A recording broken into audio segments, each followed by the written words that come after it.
فورين بوليسي. مشاريع أحمد الشرع الاستثمارية قد تشعل غضبا شعبيا في سوريا.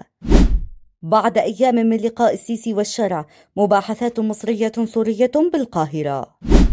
السلام عليكم وأهلا بكم في نشرة الأخبار السورية لهذا اليوم. قبل البداية نرجو منكم الاشتراك بالقناة وتفعيل زر الجرس.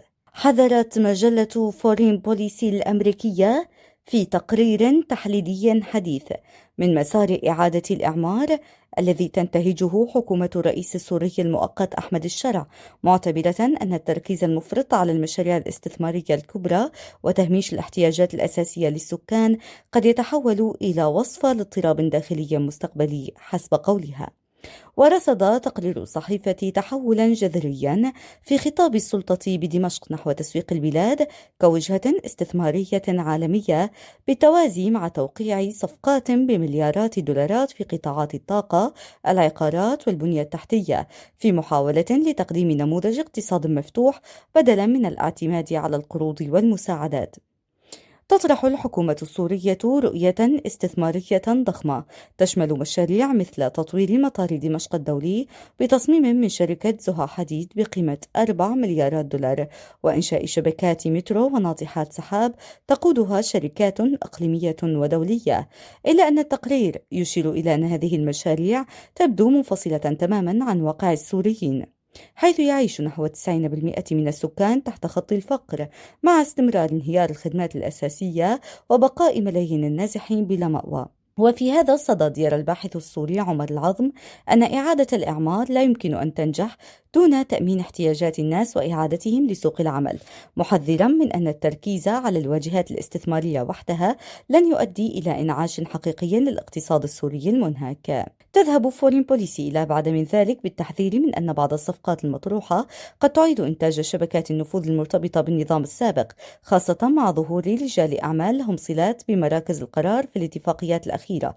ويصف الباحث يزيد صايغ هذه السياسات بأنها خليط غير متجانس يفتقر للشفافية ويعزز اقتصاد المحسوبية، مما يهدد بتعميق التفاوت الاجتماعي.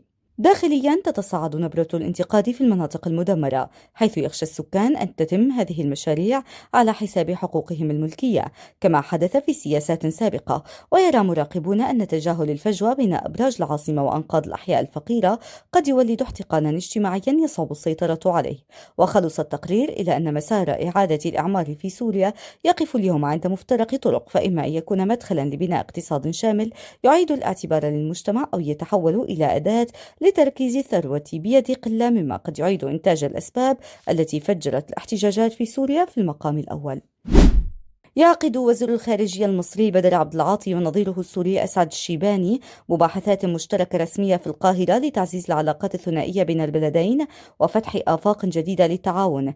وكشفت مصادر مطلعة عن أن زيارة وزير الخارجية السوري على رأس وفد حكومي رفيع المستوى تهدف إلى دفع مسار العلاقات الثنائية بين سوريا ومصر نحو مرحلة جديدة وبناءة. وأوضحت المصادر أن المباحثات المشتركة سوف تناقش سبل دفع العلاقات الثنائية إلى مرحلة جديدة من الشراكة الاستراتيجية والملفات الاقتصادية والتجارية، بما في ذلك عودة الاستثمارات المصرية وتفعيل التبادل التجاري. وأضافت المصادر سيبحث الوزيران تطورات الوضع الإقليمي والتنسيق في المحافل العربية والدولية، بالإضافة إلى قضايا المغتربين والسوريين المقيمين في مصر وتسهيل الإجراءات المتعلقة بهم.